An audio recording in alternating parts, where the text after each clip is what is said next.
안녕하십니까. 대전교원 시니어 직능클럽 DTS 교육방송입니다. 검정고시 수강생을 위한 한국사 강의를 시작하겠습니다. 제1강 인류의 출현과 발전 과정에 대하여 말씀드리겠습니다.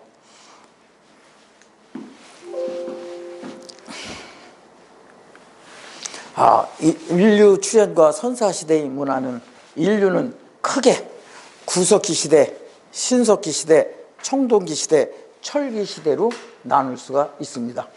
우리나라에서 현재 구석기 시대의 유물이 발견이 되고 또 신석기 시대의 유물이 발견이 되고 또 청동기 시대의 유물이 발견되는데, 대전에도 선사 유적지에 가면은 신석기 시대, 청동기 시대의 유물이 지금도 나오고 발견되고 있습니다.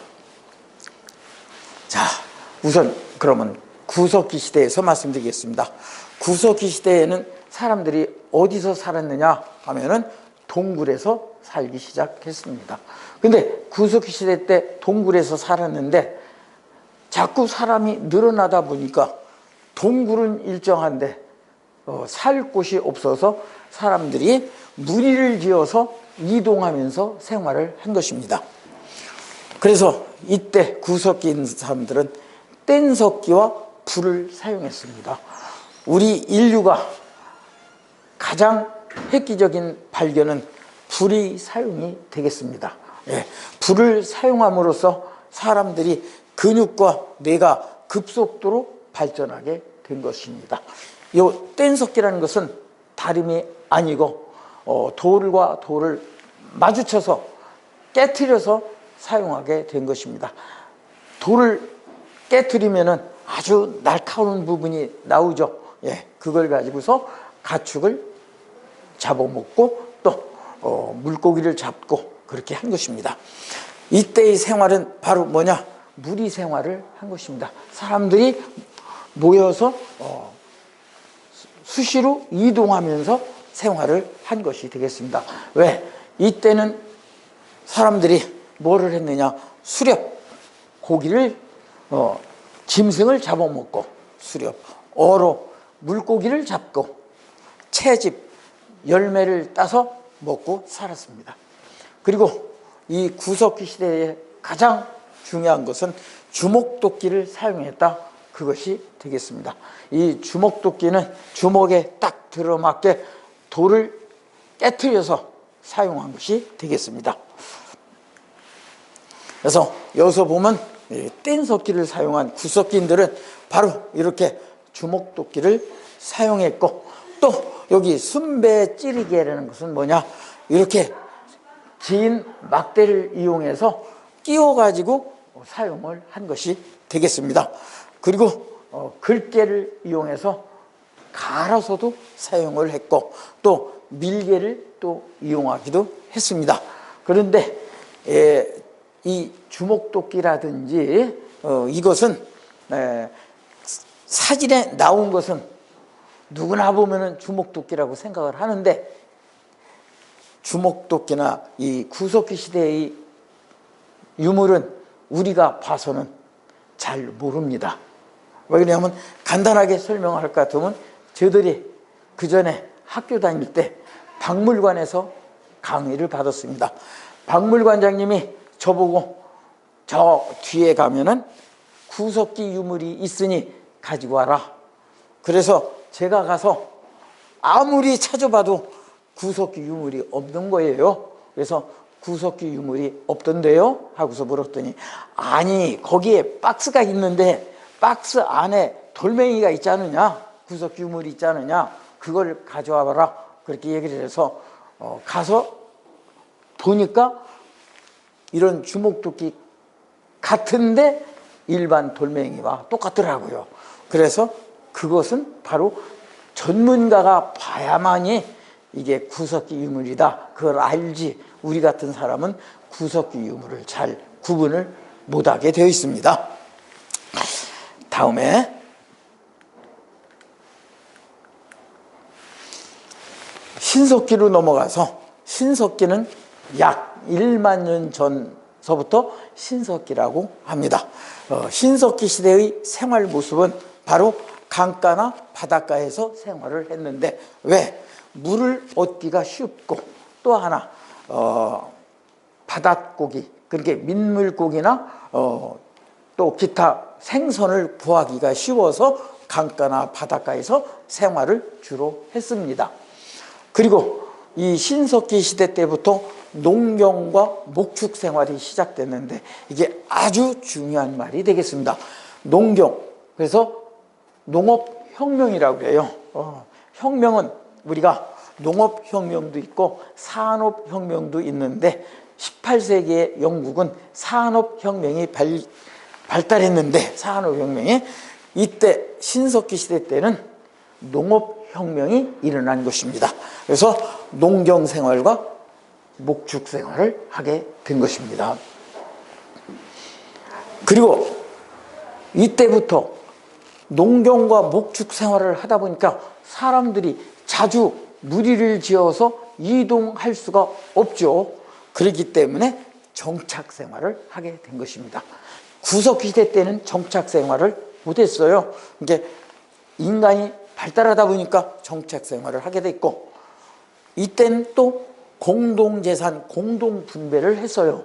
그러니까 산에 가서 짐승을 잡았다 하면은 동네 사람들이 다 모여서 똑같이 나눠 가졌습니다. 그래서 사유재산을 소유한 게 아니라 공동재산, 공동분배를 했습니다. 굴 속에서 생활하다가 보니까 마음에 맞는 굴이 없어요. 사람들은 늘어나고, 그래서 이때부터 이제 움집 생활을 하기 시작한 것입니다. 이 움집은 모르시면은 선사유적지에 가면은 거기에 움집이 있습니다. 가서 보시면 되겠습니다. 다음에 농경 생활을 하다 보니까 곡식이 생산이 됐어요. 그 곡식을 담아두는 그릇이 필요하죠. 그래서 토기를 만들어서 사용했는데, 그 토기가 무슨 토기냐면 이른 민무늬 토기와 빗살무늬 토기가 있는데, 이른 민무늬 토기보다 현재 남아있고 또 가장 많이 사용한 것이 빗살무늬 토기가 되겠습니다. 그래서 신석시대 때 여기서 중요한 것 빗살무늬 토기, 또 중요한 것은 농경과 목축생활, 이렇게 설명을 할 수가 있습니다. 아까 얘기한 대로 신석기 시대 때는 빗살무늬 토기를 사용해서 신석기의 가장 대표적인 토기가 되는데, 지금 보시는 바와 마찬가지로 이게 빗살무늬 토기가 되겠습니다. 이거는 끄트머리가 뾰족하기 때문에 땅을 파고 어느 정도 묻어 놓고서 사용을 하게 된 것입니다. 예. 다음에 이제 청동기 시대에 들어가겠습니다. 청동기는 지금 말하면 구리를 사용했다, 그것이 되겠습니다. 이 동은 철보다는 상당히 물러요. 그러니까 약합니다. 청동기 시대에는 또 사람들이 머리가 발달해서 큰 강 유역에서 인류 최초의 문명이 발생하기 시작했습니다. 큰 강 유역. 그래서 중국에서는 황하강 유역에 중국 문명 또는 황하 문명이 발달하고, 인도에서는 겐지스강 유역에 인더스 문명이 발달하고, 또 티그리스 유프라테스 강에 메소포타미아 문명이 발달하고, 이집트의 나일강 문명이 이집트 문명이 발달하기 시작해서 세계의 4대 문명 지역이 다 큰 강 유역이 되겠습니다. 이 청동기 시대 때 우리나라에서는 고조선이 설립이 됐는데, 고조선은 누가 세웠죠? 고조선을 세운 사람? 단군 할아버지가 되겠습니다.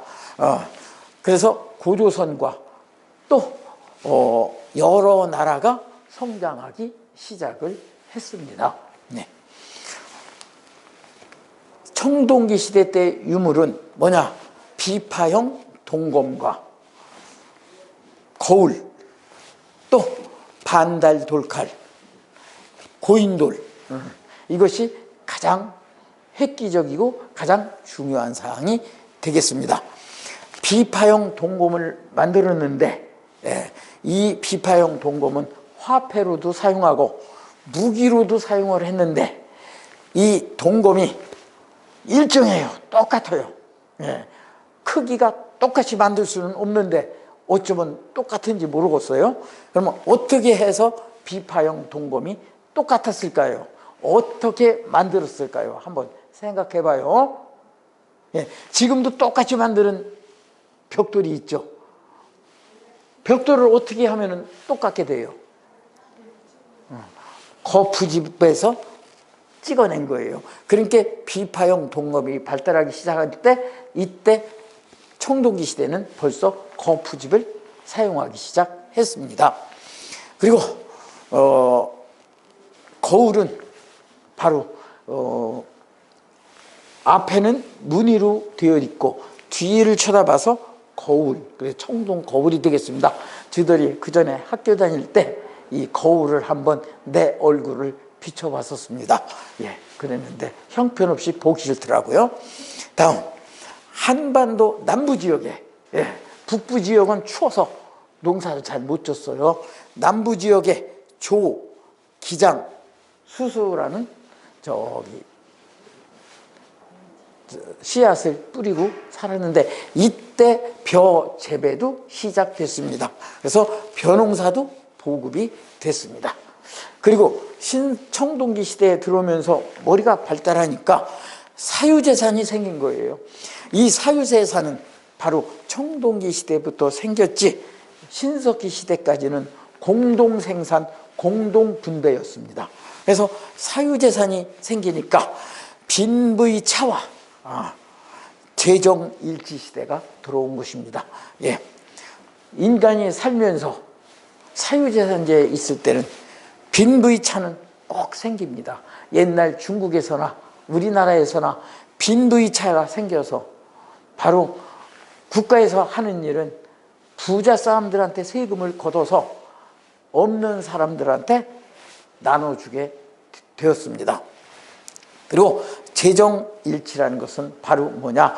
제사장과 제사 지내는데 우두머리와 정치의 우두머리가 한 사람이었다 그거예요.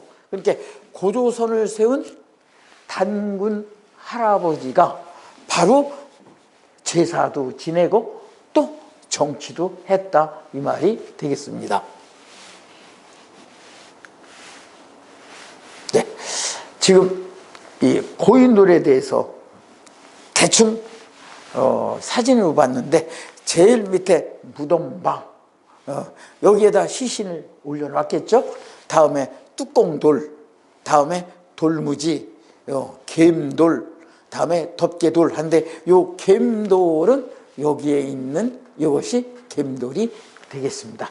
이 무거운 것을 들어서 여기다가 고인돌을 만들었다 하면은 그 당시의 사람들은 바로 권력이 있는 사람이 이렇게 만들 수가 있고 또 돈이 많은 사람이 이거를 만들 수가 있는 것이 되겠습니다. 다음. 그래서 제가 다시 한번 고인돌을 봤는데요. 여기 갬돌. 이 갬돌이 이렇게 길게 되어 있는 탁자식이 있고 이게 짧은 바둑판식의 돌이 있는데 주로 북부 지방은 길은 탁자식 고인돌이 많이 분포되어 있습니다. 우리 대전에서도 고인돌이 발견됐습니다. 어디에 있는지 아세요? 저 진잠에 가면은 거기에 저 고인돌이 있는데 한번 시간 있을 때 가보시기 부탁드리겠습니다. 여기에서는 강화 고인돌, 강화도에 고인돌이 많이 흩어져 있는데 이것이 아주 유명한 고인돌이 되겠습니다.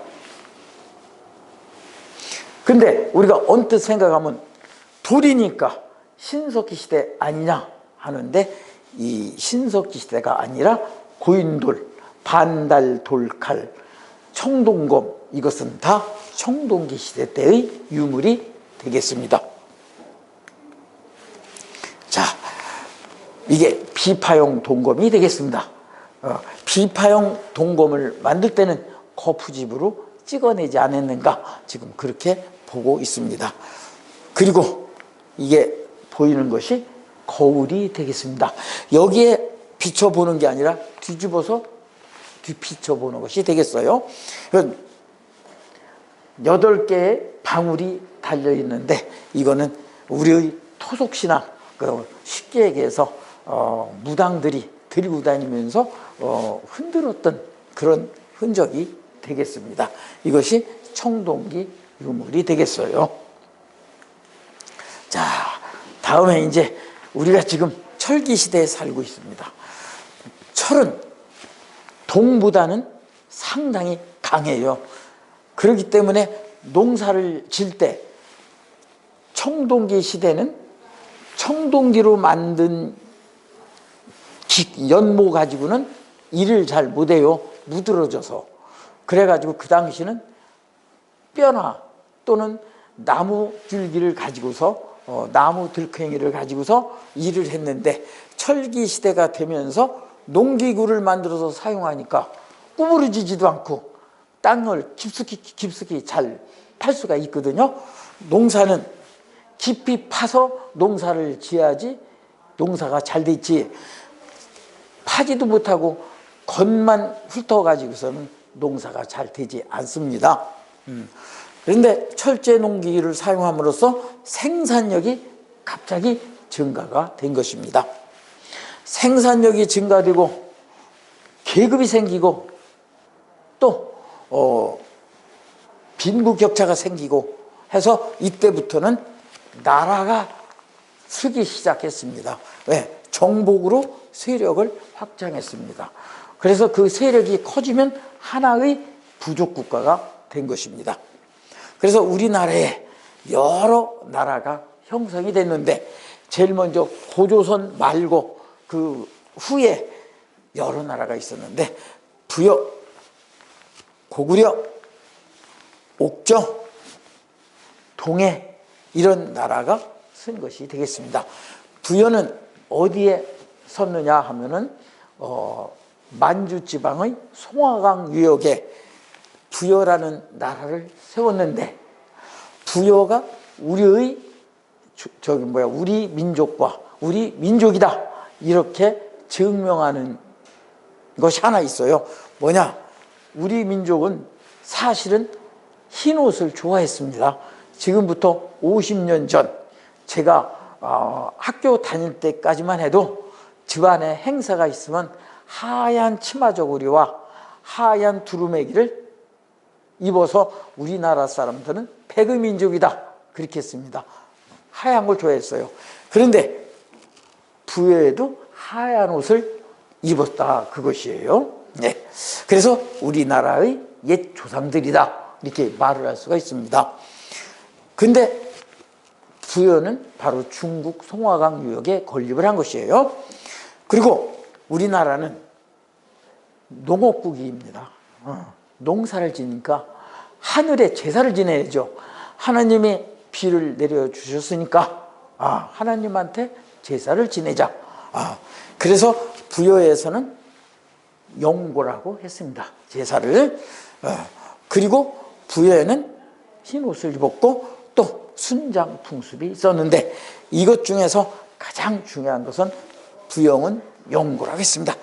고구려는 동맹이라고 했고, 또 고구려는 대릴사위제, 딸이 시집을 가는 게 아니라 사위가 우리 집에 와서 3, 4년 살면 아기를 낳죠. 그 아기를 3, 4년 후에 그 아기를 데리고 그때서 자기 집으로 갔습니다. 그래서 고구려는 대릴사위제, 그걸 서옥제라고 합니다. 사위 서자, 집옥자, 집을 져놓고 사위를 거기다 살렸다, 그렇게 했습니다. 다음 옥조. 옥저는 지금의 함경남도에 있는데 여기는 민며느리제를 실시했습니다. 민며느리제는 예서제라고 했는데 미리 예자, 사위서자, 사위를 미리 얻은 거예요. 쉽게 해서 내가 딸을 낳았다. 내 딸이 6살인데 벌써 상대편 남자한테 시집을 보내는 거예요. 근데 그 상대편의 남자네 집에서는 그때부터 부부 생활을 한 게 아니라 그 어린애를 키워서 성인이 되면 그 아들하고 결혼을 시켰습니다. 그것이 바로 옥저라는 나라인데 지금의 함경남도 부근이 되겠습니다.